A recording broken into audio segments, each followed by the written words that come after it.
The panels are then flooded with a photo image solder resist ink and partly cured to be touch dry.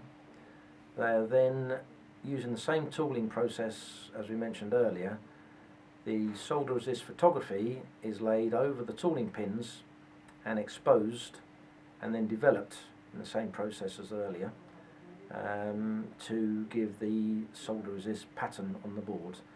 This covers all of the areas that aren't required to be either hot air levelled or gold finished, i.e. all the pads, leaving bare copper pads for that finish.